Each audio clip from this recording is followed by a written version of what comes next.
नमस्कार, मैं हूँ कहानीवाचक स्वाति और आज मैं आपके लिए लेकर आई हूँ एक बिल्कुल नई कहानी।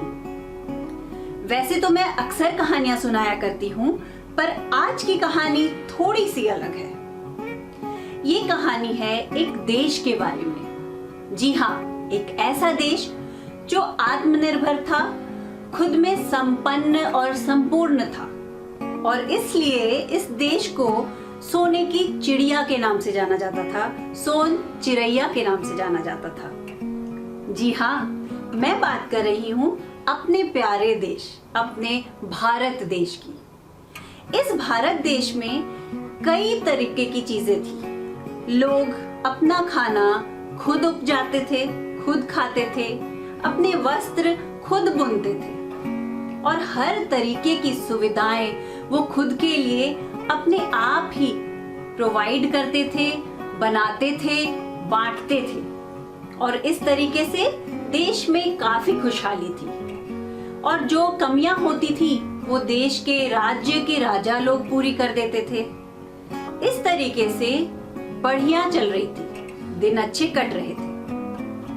पर जो आसपास के देश थे, उन देशों से कुछ दूर दराज के भी देशों के लोगों को अचानक ऐसा लगा कि हमें दुनिया भ्रमण करनी चाहिए। तो बस भाई बैठे अपने जहाज में और निकल पड़े। कुछ ऐसे लोग भारत देश भी पहुंचे, अलग अलग जगहों से। वो वापस जब गए, उनके पास कई कहानियां थी सुनाने को। इस देश में तो इतना सोना है, इतना कुछ है, इतने खनिज पदार्थ, मिनरल्स, नेचुरल रिसोर्सेज हैं, बिल्कुल आत्मसंपन्न संपूर्ण देश है। कौतूहल बढ़ा, इंटरेस्ट लेना शुरू हुआ लोगों का कि आखिर ये कैसा देश है जो बहुत बड़ा तो नहीं है पर खुद में इतना बढ़िया, मौसम इतना बढ़िया, लोग इतने अच्छे, संस्कृति इतनी अच्छी, देखना चाहिए। इसी तरीके से कई सालों के बाद एक टाइम ऐसा भी आया, एक समय ऐसा भी आया जब अंग्रेज व्यापारियों की तरह भारत देश पहुंचे। सुनकर कि यहाँ मसाले अच्छे हैं, सोना है, खनिज पदार्थ है, मिट्टी बहुत ही उपजाऊ है। ऐसा कहा जाता था कि भारत देश की मिट्टी सोना उगलती है, यानी कि बहुत उपजाऊ है। तभी तो सारे लोग जो जरूरत होती थी खुद ही उपजाते थे और आपस में मिलजुल कर खाते थे। तो भाई अब इंटरेस्ट बढ़ा, कौतूहल बढ़ा, क्यूरियोसिटी बढ़ी। आगे अंग्रेज व्यापारी बनकर। अरे वो व्यापारी बनकर क्या आए, यही बस गए और दिमाग चलाना शुरू किया। उन्हें लगा जब इतना बढ़िया देश है, क्यों ना इस पर कब्जा किया जाए। हमारे देश के राजा उनकी इस कूटनीति को समझ नहीं पाए और धीरे धीरे ये अंग्रेज दीमक की तरह हमारे राज्यों में, हमारे देश के कोने कोने में घुस गए और उन्होंने स्ट्रैटेजी क्या अपनाई? Divide and rule.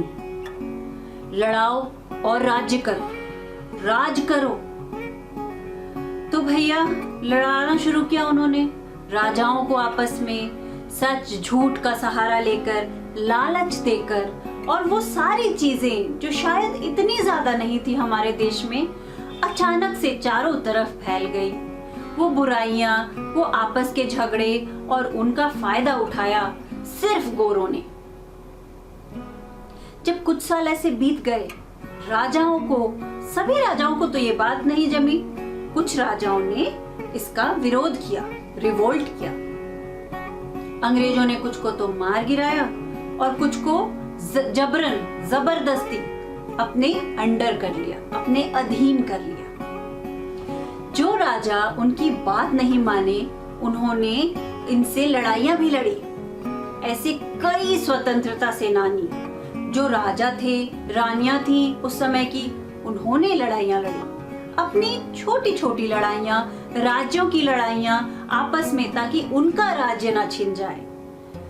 पर धीरे धीरे, जैसा कि मैंने आपको बताया, अंग्रेज दीमक की तरह हमारे सारे राज्यों को चाटते गए, नष्ट करते गए और उनका सारा सोना, उनके सारे मूल्यवान चीजें वो अपने कब्जे में करते चले गए। कुछ साल और बीते और फिर लोगों के मन में गुस्सा बढ़ता गया और लोगों ने कई बार एकजुट होकर कई विरोध किए, रिवोल्ट्स हुए, लड़ाइयां लड़ी गई। कितने लोग शहीद हुए गिनती नहीं है, अनगिनत। मगर हार नहीं मानी हमारे देशवासियों ने, लड़ते रहे, झगड़ते रहे, विरोध करते रहे। अंग्रेजों भारत छोड़ो, अंग्रेजों भारत छोड़ो, कई बार नारे लगाए गए, कई बार उन्हें मजबूर करने की कोशिश की गई और अंततः यह बात साबित हुई कि करत करत अभ्यास के जड़मति होत सुजान। अर्थात इसका मतलब ये है कि अगर हम हर बार उतनी ही मुश्किलों का सामना उतनी ही मेहनत से करें तो अंग्रेज क्या पत्थर पर भी निशान बन सकते हैं। और अंग्रेज तो फिर अंग्रेज थे, इंसान ही थे। अंततः थक हार कर उन्होंने भारत को वापस हमारी आजादी लौटाई और हमारा देश छोड़कर चले गए। इसमें कई स्वतंत्रता सेनानियों ने साथ दिया, बढ़ चढ़कर हिस्सा लिया। भले ही वो रानी लक्ष्मीबाई हो, भगत सिंह हो, सुभाष चंद्र बोस हो, राजगुरु हो, कितने अनगिनत नाम, हजारों लाखों लोगों की कुर्बानियां गई। और इनमें से जो सबसे महत्वपूर्ण नाम है वो है महात्मा गांधी का। जब महात्मा गांधी ने ये देखा कि हिंसा से बात नहीं बन रही, उन्होंने अहिंसा, नॉन वायलेंस का सहारा लिया और सच में अंग्रेजों की कमर तोड़ दी। सभी कुछ किया मगर हिंसा नहीं की, वायलेंस से दूर रहे, नारे लगाए, धरने दिए, कई बार भूखे सोए, कई दिनों तक भूखे रहे। इसी बात से परेशान होकर अंत में फाइनली अंग्रेजों ने भारत को आजादी वापस प्रदान की और 15 अगस्त 1947 यानी कि 15 अगस्त 1947 को हमारा देश पहली आजादी की सांस ले रहा था, यानी कि that was our first independence day. वो दिन है और आज का दिन है। हर साल हम 15 अगस्त को इसी तरीके से खुशियां मनाते हैं, स्कूल में, कॉलेज में, ऑफिसेज में झंडे फहराते हैं और हमारे देश की स्वतंत्रता को एक त्योहार की तरह मनाते हैं। तो आज फिर वही दिन है, आज फिर से हमारा इंडिपेंडेंस डे है और आइए हम सब एकजुट होकर फिर से उन सभी कुर्बानियों को याद करें और फिर से स्वतंत्रता दिवस मनाएं। जय हिंद। तब तक के लिए, जब तक कि मैं एक बढ़िया सी नई कहानी आपके लिए लेकर आती हूँ, स्वाति, कहानीवाचक स्वाति आपसे अलविदा कहती है। नमस्कार।